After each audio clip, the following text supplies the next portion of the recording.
very 감사합니다. 우리나라 초창기 최초의 선교사님을 여러분 기억하십니까? 1885년 4월 5일 장로교회 언더우드 선교사님과 감리교회 아펜젤러 선교사님이 제일 먼저 우리나라에 선교사로 들어오시게 되었습니다. 그런데 공식적인 어떤 선교사님은 아니었고, 비공식적으로 조건부로 허용된, 서양의 통상 허용과 함께 조건부로 허용된 바로 선교사님이 한 분 계세요. 의사의 자격으로 오셨고 고종의 주치의로서 사역을 했으며 현대의학의 문을 열어놓은 위대한 선교사님입니다. 그분은 바로 알렌 선교사님이세요. 이분이 가장 먼저 이 나라에 들어와서 하나님의 복음을 전하게 됩니다. 이 선교사에 보면 이런 에피소드가 있습니다.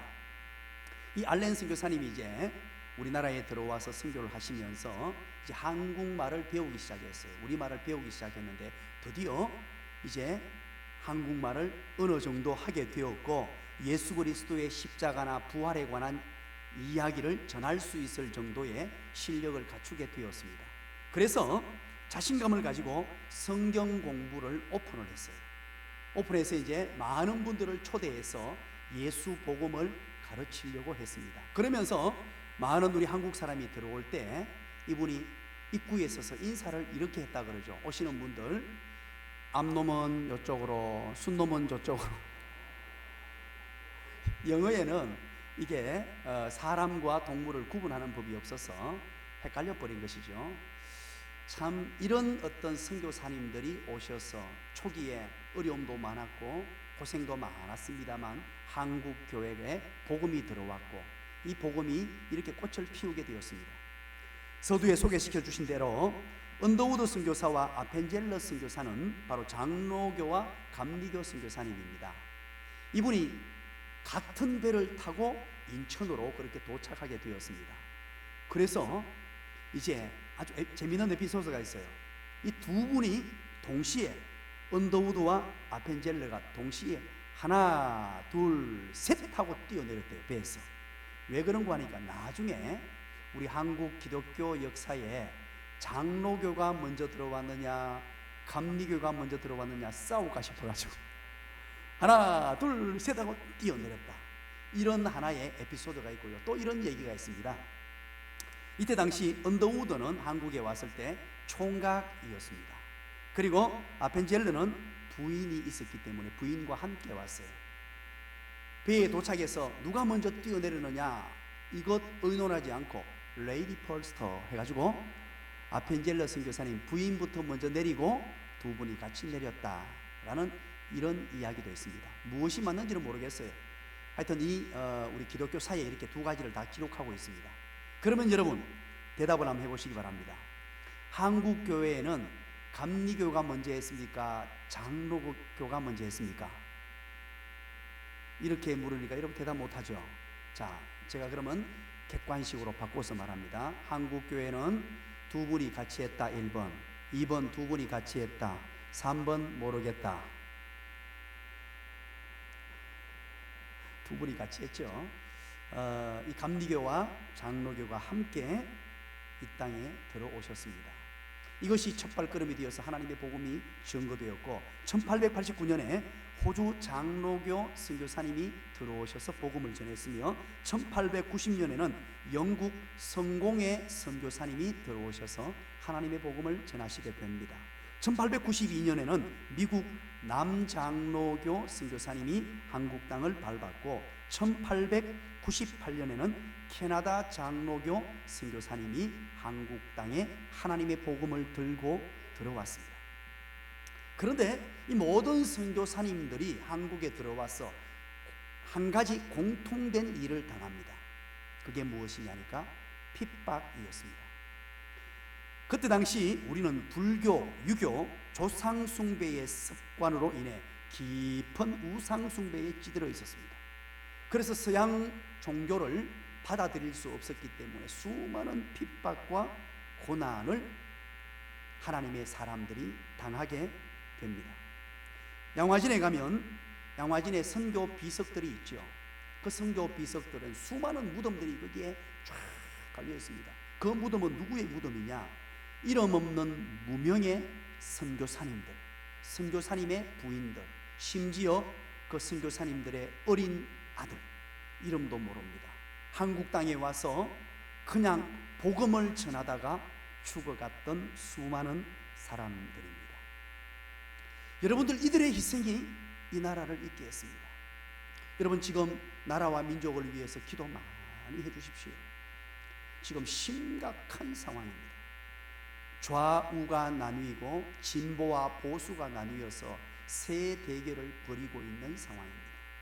이 나라 이 민족에 하나님의 복음이 들어와서 지난 130여 년간 얼마나 큰 은혜와 복을 받았습니까? 예수 복음으로 인하여 이 나라가 이처럼 큰 발전을 이루고 큰 은혜를 입었는데 지금 가장 큰 위기를 만난 것이 아닌가, 그런 생각을 해보게 됩니다. 이분들의 희생으로, 선교사님들의 희생으로, 초대교회의 하나님의 백성들의 희생으로 오늘 저와 여러분이 이 자리에 있는 것 아닙니까? 여러분, 오늘 여러분들이 어떻게 예수를 믿게 되었습니까? 무엇 때문에 예수를 믿고 하나님의 자녀가 되었습니까? 분명한 것은 누군가 나를 위해서 희생해 주었기 때문에 이 자리에 있습니다. 누군가 나도 모르는 사이에 눈물로 나를 위해서 기도해 주었고, 누군가 나를 위해서 시간을 바치고 심지어 물질을 바치며 돈을 써가면서 나에게 복음을 전해 주었기 때문에 이 자리에 앉아서 이런 기쁨과 감격의 예배를 드릴 수 있는 것입니다. 한국교회가 전 세계가 깜짝 놀랄 만한 어마어마한 경제적 부여와 함께 복음의 능력을 경험했습니다. 대한민국 인구의 4분의 1이나 되는 1,000만 가까이 되는 어마어마한 수의 예수 믿는 사람들이 이 땅에 생겨나게 되었습니다. 이것은요, 바로 우리의 배후에 있던 피와 눈물과 땀을 흘렸던 수많은 헌신자들, 희생자들이 있었기 때문입니다. 그것을 잊으면 우리는 안 됩니다. 반드시 이들의 희생을 우리는 기억할 수 있어야 합니다. 그렇다면 여러분, 이들이 왜 이런 희생을 했을까요?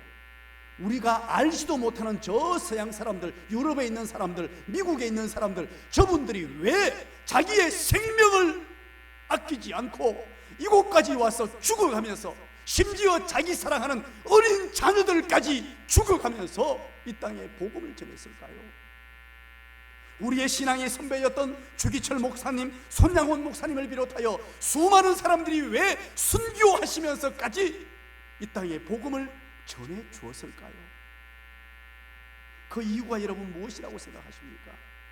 이유는 단 두 가지밖에 없습니다. 첫 번째 이유는 예수님을 믿고 난 이후에 찾아온 이 행복과 기쁨 때문입니다. 세상이 줄 수 없는, 세상이 그 어떤 것도 채워줄 수 없는 그 행복과 기쁨, 인생이 완전히 변화되는, 인생의 코페르니 쿠스적 혁명이 내게 찾아왔는데 예수 믿고 난 뒤에 변화였습니다. 얼마나 기쁘고 좋은지, 얼마나 행복했던지. 저만 행복합니까? 여러분 어떠세요? 예수 믿고 난 뒤에 이 변화된 것, 예수님 없었으면 어떻게 되었을까? 가난하디 가난한 땅 경북 경산시 신량군 보인 1, 2 194번지에 태어나서 죽을 고생했을 텐데, 우리 할아버지 일찍 돌아가시고 할머니 6남매를 키우면서 영천에서 야반도주 해가지고 경북 경산시까지 찾아와서 그 가난한 세월을 보냈는데 예수 만나고 난 위에 여러분 보세요, 달띠같이 허옇게 살이 쪄가지고 요즘에 배도 나오고 옆구리도 나오고. 예수 믿고 난 뒤에 찾아왔던 이 행복 때문에요. 내 생명 주님 위해 살겠습니다.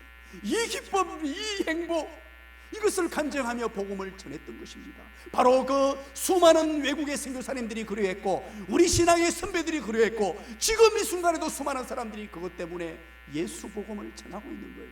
또 한 가지는 바로 이 예수님의 지상 명령 때문입니다. 예수님께서 명령하신 지상 명령, 지상이라면 무엇입니까?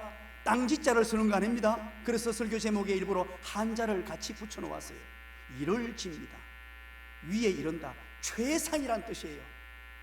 예수님이 하실 수 있는 명령 가운데 최고의 명령, 최상의 명령, 마지막으로 예수님께서 이 땅을 떠나시면서 성천하시면서 남겨두신 예수님의 마지막 유언적 명령, 이것보다 더 중요한 것 없다. 이것이 최고의 명령이라고 남기고 가신 지상 명령.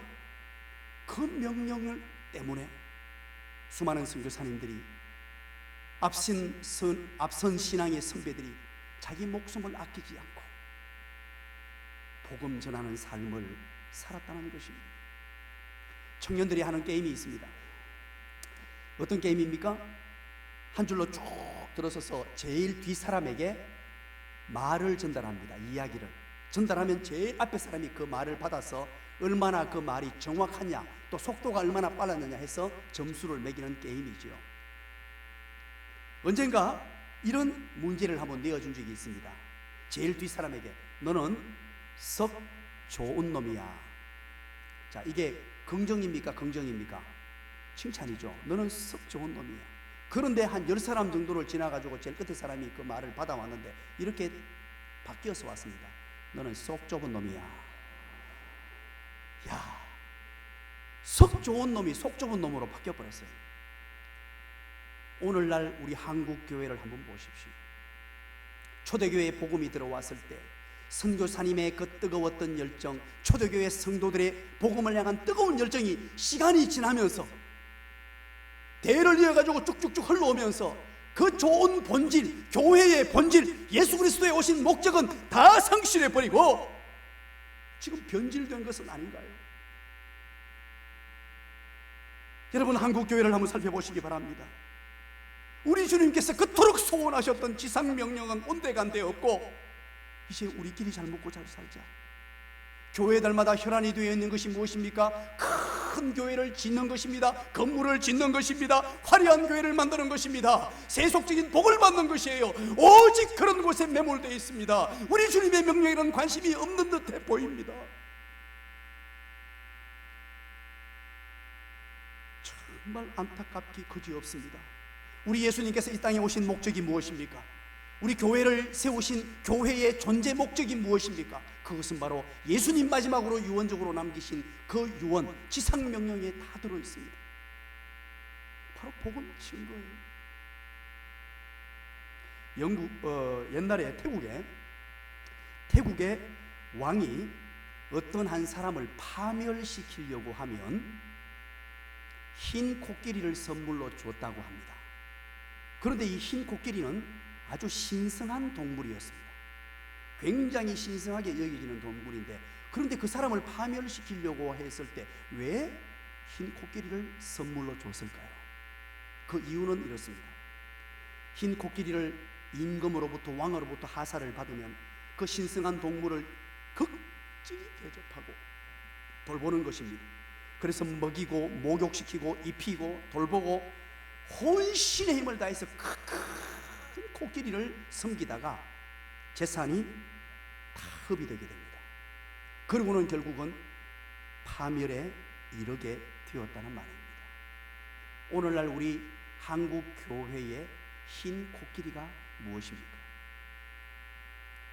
우리는 이 땅을 살면서 행복과 기쁨을 누리며 하나님의 복음을 위하여 열심히 살 수 있고 주님의 명령을 따라 정말로 힘 있는 하나님의 백성으로 살아갈 수 있는데, 사단이 우리에게 흰 코끼리를 보냈단 말입니다. 세상의 재미, 세상의 가치관, 이것을 사단이 미끼로 던져놓았는데 우리 모두는 그것을 덥석 물어가지고 흰 코끼리 키운다고 지금 모든 진액을 다 빼고 있어요. 하나님의 복음을 위하여 살아가는 인생이 아니라 우리 주님의 소원인 지상명령에 순종하며 그 명령에 순종할 때 찾아오는 이 행복과 기쁨과 환희가 가득 찬 삶을 누리는 것이 아니라 흰 코끼리, 신성한 코끼리라고 거기에 빠져서 힘든 것도 모르고 그 재미에 빠져서 살고 있지는 않은가 하는 것입니다. 교회의 존재 목적, 그것은 바로 지상명령을 준행하는 것입니다. 지상명령은 어디에 등장합니까? 바로 오늘 마태복음 28장 19절 20절입니다. 이것은 예수님 마지막으로 남기신 말씀이기도 하고 마태복음을 마무리 짓는 말씀이기도 합니다. 마가복음에도 동일하게 등장하는 정말로 중요한 우리 주님의 지상명령, 더할 수 없이 높은 위의 명령, 최상의 명령, 이 명령을 오늘 마태복음을 마무리 지으면서 우리에게 주시고 있습니다. 그렇다면 이 명령이 도대체 무엇이냐는 것입니다. 예수님께서 지상명령으로 내려오셨는데 이 지상명령이 무엇인가? 우리 뜻을 생각하면서 19절 20절 한번 읽어보시기 바랍니다. 다 같이 읽겠습니다. 읽고 난 뒤에 여러분들이 한 문장으로 저에게 말씀해 주시기 바랍니다. 지상명령을 다 같이 읽습니다. 시작. 그러므로 너희는 가서 모든 민족을 제자로 삼아 아버지와 아들과 성령의 이름으로 세례를 베풀고 내가 너희에게 분부한 모든 것을 가르쳐 지키게 하라. 볼지어다 내가 세상 끝날까지 너희와 항상 함께 있으리라 하시니라. 아멘. 지상명령이 무엇입니까? 시작. 역시 훌륭하십니다. 오늘 여기에 동사가 4가지 동사가 등장합니다. 여러분 동그라미를 쳐 놓으십시오. 바로 가라, 너희는 갔어 해죠. 가라, 갔어라는 동사가 등장합니다. 그리고 제자를 삼아, 제자를 삼으라 라는 동사가 등장하죠. 그리고 세례를 베풀다, 세례를 베풀다라는 동사가 등장합니다. 그리고 가르쳐 지키게 하라, 가르치라 라는 4가지 동사가 등장합니다. 그런데 이 동사를 보면서 우리는 좀 깊이 있게 이 본문을 분석을 해볼 필요가 있습니다. 오늘 이 본문에 보니까 주동사가 있고요, 분사동사가 있습니다. 바꾸고 말하면 보조동사가 있단 말이에요. 헬라어 원어에서 이 주동사가 뭐냐 하면 제자를 삼으라. 이 본문에서 주동사가 되고 이 명령형 동사로 구성이 되어 있어요. 그래서 주로 하고 싶은 말이 바로 제자를 삼으라. 그리고 나서 보조동사로 가라, 세례를 베풀라, 가르치라, 이렇게 기록이 되어 있습니다. 그렇다면 한마디로 말해서 우리에게 주신 지상명령, 더할 나위 없이 큰 명령, 우리 주님의 최고의 명령, 최상의 명령, 한마디로 말하면 무엇이냐면 제자를 삼으라. 제자를 삼으라. 우리 주님이 그토록 원하시는 소원입니다. 마지막 유언입니다. 우리 주님의 지상명령, 이 명령 때문에 수많은 선교사님들이, 수많은 선교의 선배들이 목숨도 아끼지 않고 헌신했고, 이것 때문에 혼신의 힘을 다하는 삶을 살았습니다. 바로 제자를 삼으라입니다. 그런데 오늘 이 본문은 한글로 번역할 때 보십시오. 너희는 가서 모든 민족으로 제자를 삼아 세례를 베풀고 가르쳐 지키게 하라, 이렇게 단순히 열거해 놓고 있죠. 단순히 그냥 번역해서, 헬라어를 번역해서 쭉 열거하고 있습니다만 원어 성경의 표현은 이렇습니다. 한번 들어보십시오. 제자를 삼는 일이 가는 것과 세례를 주는 것과 가르치는 것을 통해서 이루어진다, 이런 의미예요. 그러면 오늘 제자 삼으라 라고 말씀하시고, 그렇다면 제자 삼는 게 무엇이냐? 3가지로 삼을 수 있다는 말이에요. 그 3가지가 뭐냐? 바로 가라, 또 베풀라, 그리고 가르치라. 이 3가지로 드러난다는 것입니다. 오늘 그렇다면 이 본문을 살피면서 우리가 제자를 삼으라 하는데, 우리 주님의 이 지상명령인데, 이 지상명령을 준행하는 사람이 되기 위해서 구체적으로 어떻게 할 수 있느냐? 첫 번째, 너희는 가라. 제자 삼는 방법은 가는 것입니다. 여기에서 너무너무 중요한 것을 한 가지 발견하게 됩니다. 여러분, 전도하는 것, 우리는 이렇게 생각합니다. 전도할 때 전도의 이론을 배우고, 전도 어떤 이론서를 외우고, 사형리를 달달달 외우고, 다리 예화를 외우고, 심지어는 전도 폭발 훈련을 받고, 그렇게 해야만 전도한다라고 생각하는 사람이 있습니다. 그리고 어떤 사람들은 또 전도에 달란트가 있는 사람이 있다라고 생각하는 사람도 있어요. 그건 여러분 아닙니다. 전혀 아니에요. 너희는 가라고 합니다. 그냥. 이거 매우 중요한 명령이에요. 전도 공부를 해라, 사형리를 외워라, 전도하는 방법을 배우라, 이렇게 말씀하지 않았어요. 그냥 너희는 가라. 가장 먼저 명령이에요. 전도는 배우는 것이 아니라 하는 것입니다.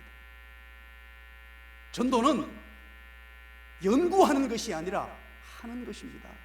우리가 왜 전도자로서의 삶을 살지 못하느냐? 나는 아직 전도를 몰라, 나는 아직 복음을 잘 몰라, 나는 아직 나도 잘 못 믿는데 뭘 어떻게 믿어? 이렇게 생각하기 때문이에요. 그게 바로 사단의 전략 전술입니다.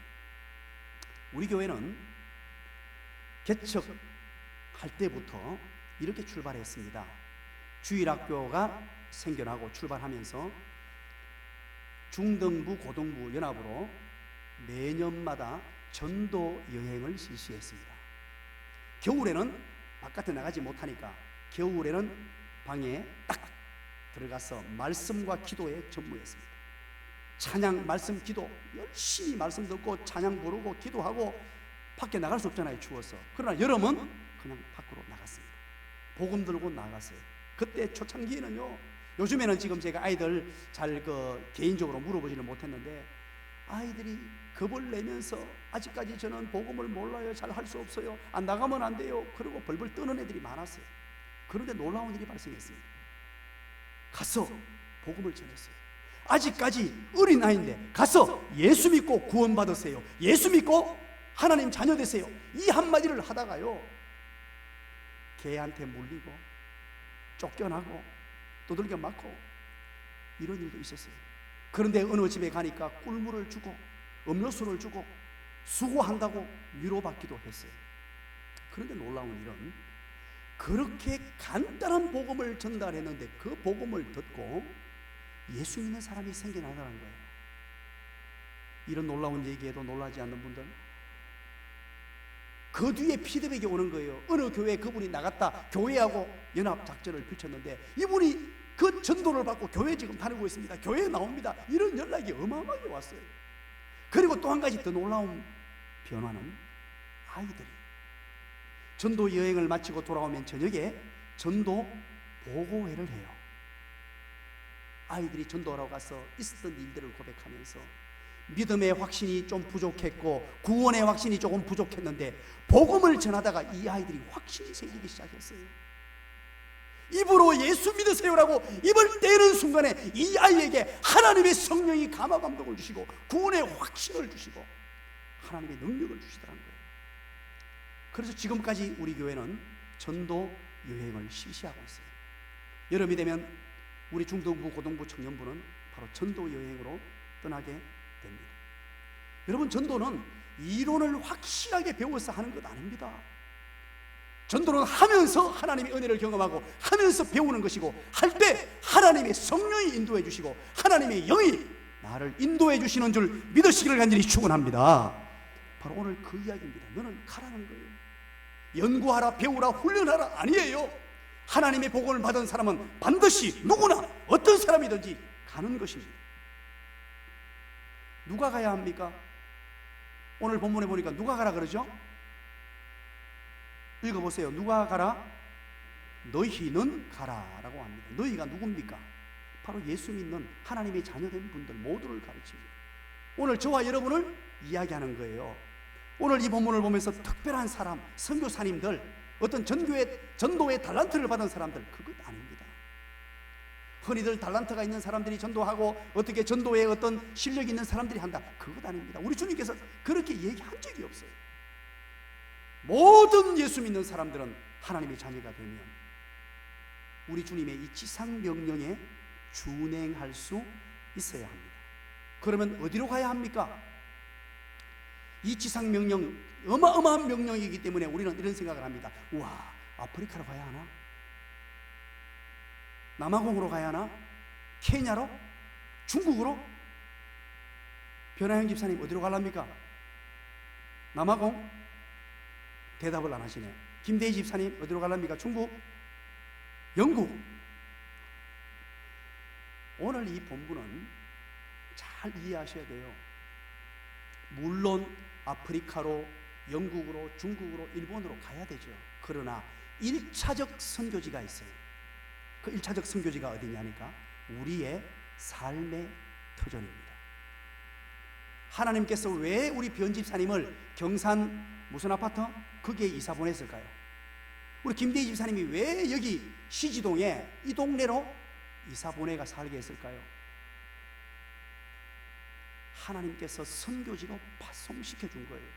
그 지역에 사는 사람들, 내 주변에 있는 사람들에게 하나님의 복음을 전하라고, 예수 그리스도의 복음을 전하라고 나를 그곳에 보내신 거예요. 왜 태성 아파트로 보냈으며 왜 천막 아파트로 보냈느냐? 그 지역이 바로 나의 선교지요, 내 삶의 터전이 바로 복음 전하는 장소입니다. 그러면 어떻게 이 복음을 전해야 할까요? 우리는 흔히 학교 간다라고 하죠. 학교 간다는 의미를 여러분 아십니까? 간다는 말은 출석해야 한다, 이런 의미도 있죠. 간다. 그런가 하면 성실하게 학교 생활하는 의미도 담겨 있고, 공부도 열심히 해야 하는 의미도 담겨 있고, 친구들과 사이좋게 지내야 하는 그런 의미가 다 포괄된 단어입니다. 그런 것처럼 바로 우리가 선교지로 간다, 우리가 사는 삶의 터전으로 간다, 이 말은 성도가 사회생활을 함에 있어서 능동적이고 적극적인 자세를 취함으로 그들에게 빛과 소금의 역할을 감당해내고, 그리스도의 형제 역할을 감당해내고, 그리스도의 편지로서의 사명을 감당하는 것을 말합니다. 가장 좋은 전도지가 뭔 줄 아십니까? 가장 좋은 전도지 바로 여러분 자신입니다. 그 어떤 말보다도, 그 어떤 전도지보다도 가장 탁월한 전도지가 여러분의 삶이에요. 예수 믿는 사람으로서 집 입구에 나눔과 섬김의 교회라는 명패를 딱 붙여놓고는 인상 찌푸리고 다니고, 엘리베이터에서 만나면 인상 푹 써가지고 힐끗힐끗 쳐다보면서 기분 나쁘게 하고, 그러면 빨리 여러분 교회 명패 떼십시오. 우리는 열매 맺는 삶을 통하여 그렇게 세례를 베풀고 제자 삼는 사역을 합니다. 그러면서 두 번째 한번 보십시오. 세례를 주라 그러죠. 세례를 주라. 이것은 바티존테스라는 헬라어를 씁니다. 바로 현재 분사형이에요. 헬라어에서 현재 분사로 쓴다는 말은 바로 한 번 세례를 베푸는 것이 아니고 계속해서, 이 현재 분사의 특징입니다. 그것을 해석할 때 지금부터 해서 계속해서 베푼다는 의미예요. 그러면 여러분, 우리는 이런 생각을 하게 됩니다. 나는 세례 한 번 받았는데 또 받으라고? 또 받고 또 받고 계속 세례를 받으라고? 계속 베푸니까 계속 받으라고? 그런 의미가 아니에요.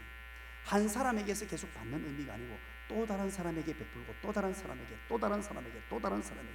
그러면 세례를 베푼다는 의미가 무엇입니까? 우리는 흔히 이런 생각을 합니다. 우리 한국 교회의 문화 때문에 예수를 믿는다고 교회에 등록한 이후에 6개월이 지나면 뭘 줍니까? 학습을 주고, 또 학습을 받고 6개월이 지나고 1년이 되면 세례를 베풀어요. 그래서 우리는 이런 착각을 합니다. 예수를 믿는 것과 세례를 베푸는 것을 떼놓고 생각해요. 그래서 예수 믿고 난 뒤에 뭐 세례를 받아도 되고 안 받아도 되고, 세례 받고도 뭐 그러고 생각합니다. 근데 그 의미가 아니고, 우리 성경이 말하는 세례를 베풀라는 의미는 예수님 믿는다고 고백하면 그 즉시로 세례를 베풀었어요. 누구든지 예수를 믿는다 하면 세례를 베풀었어요. 그러면 세례를 베풀라, 이 말은 뭐냐니까 전도하라, 이 말이에요. 니꺼우로 되는 똑같은 말입니다. 오늘 본문에서 세례를 베풀고, 이 말은 전도하라, 이 말입니다. 오늘 이것이 무엇입니까? 제자 삼으라는, 가서 제자 삼으라는, 우리는 두 명령을 다 기억하고 있습니다. 첫 번째, 우리 큰 명령이 무엇입니까? 여러분 한번 대답해 보시기 바랍니다. 시작. 사랑하라. 큰 명령은 사랑하라. 사랑하라는 두 가지 명령이 있습니다. 두 가지 시작, 실천사항 시작. 그렇죠. 이게 큰 명령이에요. 우리 주님께서 주신 두 명령, 성경에서 큰 줄기 되는 이 두 명이 전부 다예요. 큰 명령은 사랑하라. 사랑하라는 하나님 사랑, 이웃 사랑. 그리고 지상명령, 큰 명령과 더불어서 지상명령이 있습니다. 지상명령 두 가지가 뭡니까? 시작. 복음 전도, 양육 훈련. 오늘 세례를 베풀라는 말은 제자 삼으라는 말이거든요. 제자 삼으라는 말은 가서 첫 번째 바로 복음 전도하라, 이 말이에요. 복음을 전하는 삶을 살아야 한다. 세례를 베풀라는 말은 그 말입니다. 여러분, 이 복음 전도자들의 헌신과 희생 때문에 우리가 있었다고 말씀드렸죠. 수많은 복음 전도단의 희생. 혹시 여러분 최권능 목사님 이야기 들어보셨죠? 우리 한국교회 초대교회의 정말로 훌륭한 목사님이십니다. 이 최권능 목사님이요, 얼마나 열심히 전도했는지 모릅니다. 노년에 생명을 걸면서 전도한 분인데, 이분이 이제 이런 일이 있었습니다. 에피소드입니다. 유명한 일인데, 신학교에 들어가서 신학교 시험을 치는데 7번 낙방을 했어요. 공부를 못했다는 말입니까? 못했다는 말입니까? 그런데 얼마나 하나님께 크게 쓰임 받았는지 모릅니다. 세상에는 열등하러 지킬 만한데, 그런데 연로한 나이에도 불구하고 복음을 열심히 전해서 한날은 평안북도 산골에 화전민 마을에 전도하러 갔습니다. 이 화전민 마을에는요, 너무너무 가난한 사람들, 땅을 야산을 개간해가지고요, 너무너무 힘들게 사는, 가난에 찌든 사람들이 사는 동네입니다. 그곳 동네에 가서 그 어렵게 사는 분들에게 예수 복음 전해야지, 이분들에게도 예수님을 알고 행복과 기쁨을 맛보게 해야지 하고 복음을 전하려고 찾아갔습니다. 찾아가서 그 많은 사람들을 전도하려고 하니까 꾀를 내겠어요. 하나님 어떻게 전도할까요?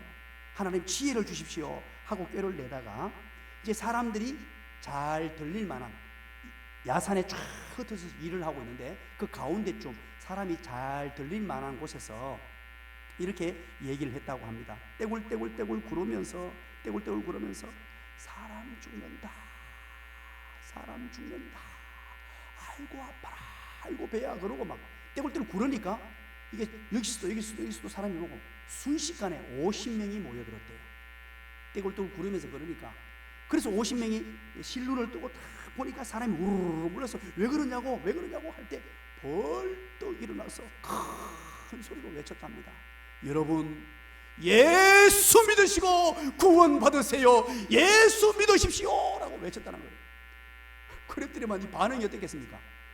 이 사람들이 막 화딱 지나가지고 일하다가 호미도 내던지고 다 버리고 쫓아왔는데, 이게 영감탱이가 하면서 막 두드리 패려고 이놈의 영감탱이가 하는데 도망을 간 거예요.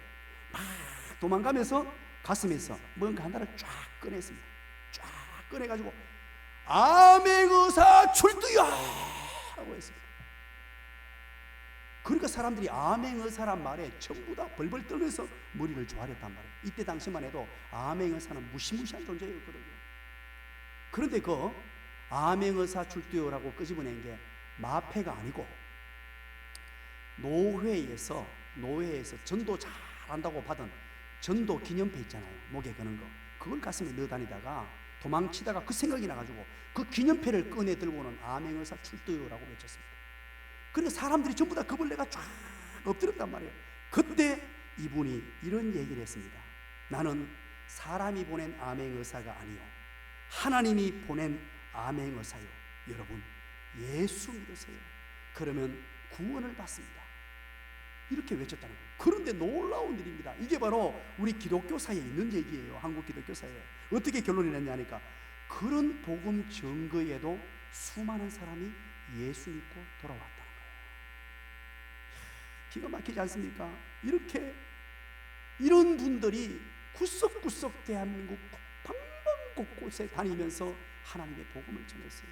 이 나라 이 민족을 한번 보시기 바랍니다. 세례를 베풀라는 이 명령에 순종하여 구석구석에 가서 복음 전하기 위해 애썼던 이 수많은 신앙의 선배들의 헌신과 충성 때문에 이 나라에 지금 길을 한번 가보십시오. 십자가 없는 곳이 있는가? 섬으로도 한번 가보십시오. 작은 섬에도 곳곳에 전부 십자가가 다 꽂혀 있습니다. 이 나라가 왜 이렇게 잘 살게 되고 이렇게 부유한 나라가 되었으며 이렇게 행복을 누리는 나라가 되었을까요? 이런 세례를 베풀라는 주님의 명령에 준행하는 자들 때문에 이런 은혜를 누리게 된 거예요. 우리는 VIP 153 미션을 오늘로 출발했습니다. 이 명령을 가벼이 여기지 맙시다. 혹시나 또 이런 생각 드시는 분이 있습니까? 아이고, 목사님 또 VIP 153 미션 시작됐네요. 50일간 잘 버티면 되는데. 그리고 전도의 첫 출발은 VIP 작정부터입니다. 여러분 주변에 있는 사람들은 여러분이 전도하라고 붙여주신 분들이에요. 이 5명, 많이도 아닙니다. 5명. 혹시 더 필요하면 한 장 더 가져가시면 10명, 또 더 필요하시면 3장 하면 15명. 그것도 작다 그러면 10장 가지고 가셔서 50명. 아멘 하시는 분 아무도 없네요. 한번 혼신의 힘을 다해보는 것입니다. 결과는 우리 책임이 아니에요. 이 전도의 결과는 하나님께서 책임져 주시는 것입니다. 그리고 가르쳐 지키게 하라는 것입니다. 이것은 바로 양육 훈련을 말하는 것이죠. 이것 또한 현재 분사형으로 되어 있습니다. 바로 지속적인 가르침을 강조하는 것입니다. 한번 해보고 마는 것이 아니라 이제 복음 전도하고 난 이후에 하나님의 교회에 나온 사람들을 끊임없이 양육하고 훈련하는 것, 가르쳐 지키게 하는 이 사역을 계속 하라는 것입니다. 이번에 우리 교회가 2주 전부터 이제 양육 훈련반이 출발했습니다. 지금도 전 교역자들이 거기에 매어 달려서 대략 한 100여 명의 분들이 훈련반에서 훈련받고 있습니다. 왜 이렇게 합니까? 그 바쁜 와중에 공부해가면서 화요일 목요일 되면요 교회에 빈자리가 없어요. 2층 홀이 없습니다. 꽉 들어차서 하나님 말씀으로 훈련받는 자들로 가득가득 넘쳐납니다. 왜 그렇게 합니까? 우리 주님의 이 지상 명령에 준행하려고, 복음 전도했으면 가르쳐 지켜 행하는 바로 양육 훈련에 매진하는, 이게 우리 주님의 명령이었습니다. 오늘 우리 교회가 이 일에 지금 혼신의 힘을 다합니다. 어떻게든지 이 일에 최선을 다해보고자 전 교역자들이 땀을 흘리며 열심히 공부하고 달려가고 있고, 거기에 순종한 우리 수많은 성도의 순종, 이게 얼마나 아름다운 모습인지 모릅니다. 그런데 여러분, 이렇게 했을 때 결과가 어떻게 주어졌습니까?